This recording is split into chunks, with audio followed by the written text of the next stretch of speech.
जैसे कोलंबिया वगैरह आप गए हो भाई, वहाँ पे हमने बहुत ज़्यादा डॉक्यूमेंट्रीज भी देखी हैं और ये नार्कोस वगैरह भी देखा है कि बैग में स्लिप कर देते हैं। हाँ भाई, कोलंबिया से रिलेटेड किस्सा बताता हूँ आपको, बढ़िया मतलब काफ़ी किस्से कोलंबिया के, तो पर एक काफ़ी इंटरेस्टिंग। कोलंबिया एक कंट्री है साउथ अमेरिका कॉन्टिनेंट में, उसकी एक सिटी है मेदेजीन। स्पेलिंग में उसमें डबल एल आता है, मेदेलीन होता है, लेकिन कोलंबियन स्पेनिश में ल को ज बोलते हैं, तो मेदेजीन वो शायद उसकी मेन सिटी है ना उस कंट्री। मेन कैपिटल तो बोगोटा है, पर मेन सिटी टूरिस्ट ज्यादा मेदेजीन में आते हैं, शायद बोगोटा से ज्यादा आते हैं। वहाँ के कुछ फेमस सिंगर्स वगैरह भी है, मालूमा वगैरह, ये सब वहाँ के हैं। हाँ, पर Pablo Escobar was from Medellin as well. तो उस सिटी में भाई, वो सिटी ना यूं माना जाता है कि पूरे अमेरिकाज की या वर्ल्ड की भी सबसे सुंदर लड़कियां माना जाता है वहाँ की है। सबसे ज्यादा ड्रग्स जो भी है, कोकेन सारी कोलंबिया से आती है, उसका बेचना और कंट्रोल वो सारा मेदेजीन में होता है, सारी चीजें वहीं पे। तो एक नया ड्रग चला हुआ है, उसका साइंटिफिक नेम तो है स्कोपोलामीन, कॉमन नेम है उसका डेविल्स ब्रेथ। वो कोलंबियन ड्रग है, कोलंबिया में उगता है वो ड्रग अगर मान लो भाई आपके सिस्टम में चला गया ना दीपक भाई, लेट से मैंने आपकी पानी में मिला दिया या आपके किसी तरह आपके अंदर चला गया, तो 1-2 दिन तक आप ना हिप्नोटाइज से हो जाओगे, आप होश में रहोगे, लेकिन आपको पता नहीं आप क्या कर रहे हो, जो मैं कहूँगा ना आप वो करोगे। अच्छा। 1-2-3 ढाई 1 दिन तक उसका नशा रहता है, तो आप उसके नशे में रहोगे। और वो नशा ना, मतलब थोड़ा सा वो ड्रग आपके अंदर चला जाए तो वो आप पे असर कर देता है। तो वहाँ पे बहुत ज़्यादा चला हुआ है कि ना क्लब्स में लड़कियाँ या कोई भी आदमी आपकी ड्रिंक में डाल देगा, वो स्पाइक कर देते हैं। या आप सड़क पे चल रहे हैं, आपको किसी ने विजिटिंग कार्ड दिया, आपने विजिटिंग कार्ड पकड़ा, वो फेंक दिया, लेकिन कार्ड पे वो ड्रग लगा था, वो आपके हाथ पे लग गया, तो आपके बाद में आपने मुंह साफ करा तो आपकी नाक से आपकी बॉडी में चला गया। वो ड्रग ऐसा जाता है भाई, उसका इतना मिसयूज़ करते हैं लोग वहाँ पे। मैं आपको स्टोरीज बताता हूँ, मेरी आंखों देखी।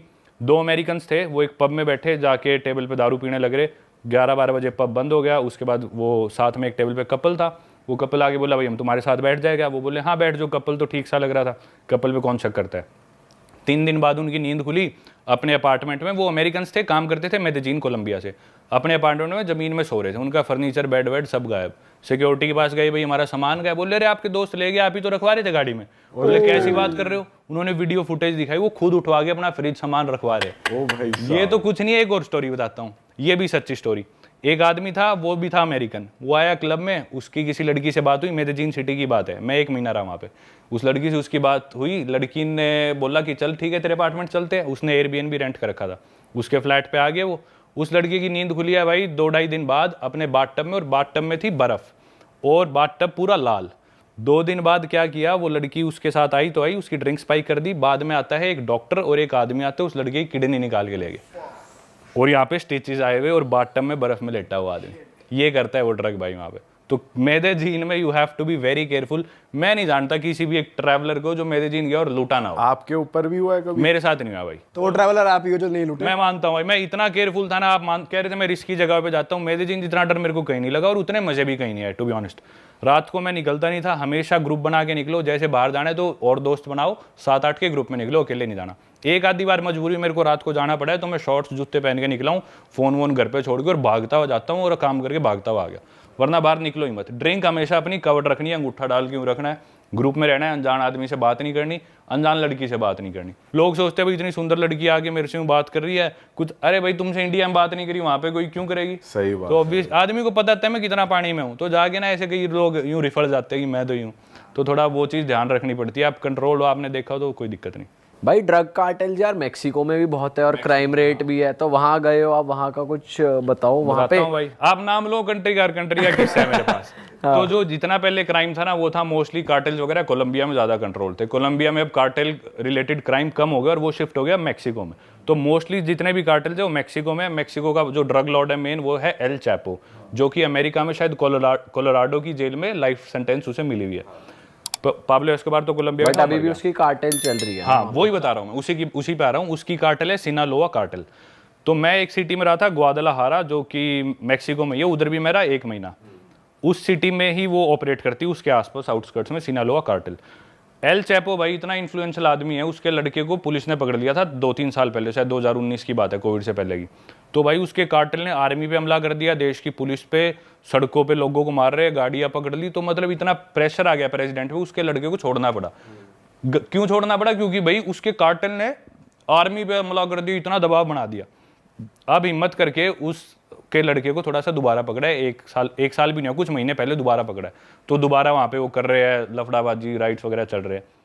तो उसी हॉस्टल में एक लड़की थी नॉर्वे की, तो हम सबकी दोस्ती हुई थी। तो नॉर्वे वाली लड़की मेरे को शाम को बोलती कि भाई चलना पार्टी करने चलते हैं आज शाम को।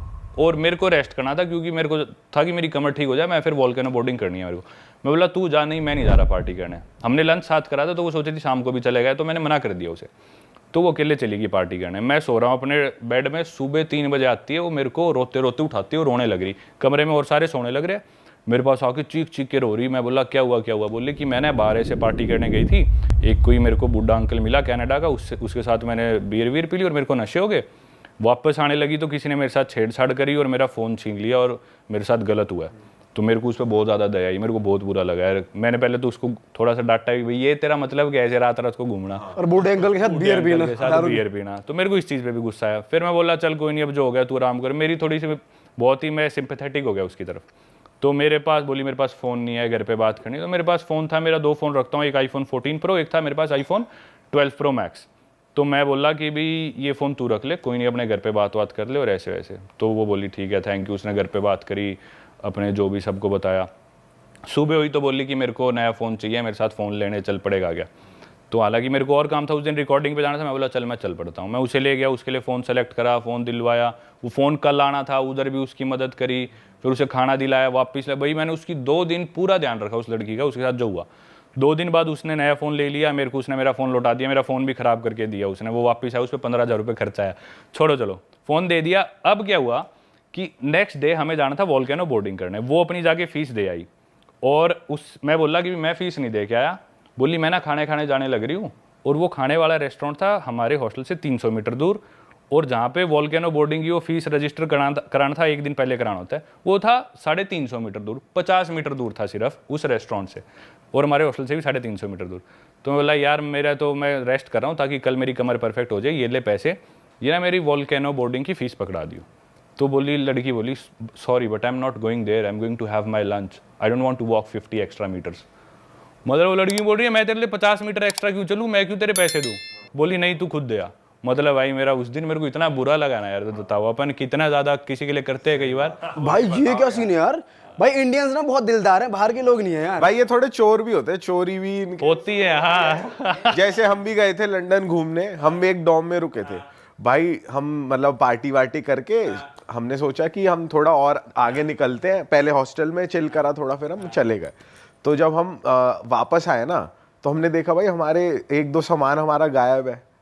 हाँ, और हमारे साथ रुके हुए थे डॉर्मेट्री में गोरे ही थे, और एक हरामी तो हमारे बेड पे सो गया। हमने कहा उठाए, कच्छा उतार के सो रहा। ये मेरे साथ भी होता है भाई। भाई एक तो वो बंदा ड्रंक, उसकी कमर पे रखा हुआ सुट्टे का डब्बा, और वो बंदा नेकेड बैठा उसकी चूतर दिख रही। मैं कहा यार बेशरम से होते हैं ये थोड़े, है ना भाई। फिर हम परेशान हो गए, हमने कुछ नहीं, चलो सुट्टे का डब्बा उठाया उसका, हम चलते अरे वाह, आपने ये वीडियो यहाँ तक देख ली भाई, तुमने हमारी मेहनत सफल कर दिया। तुम ही लोग हो असली रियल हिट। और अगर आपको बहुत मजा आ रहा है ऐसी क्लिप्स में, ऐसी वीडियोस में, तो फटाफट जाइए प्लेलिस्ट पे बिंज वॉच कीजिए और सारी वीडियोस देख डालो और मौज काटो। That is it. हम मिलेंगे नए पॉडकास्ट में, नए क्लिप में। Till then bye bye, see you, take care, do subscribe.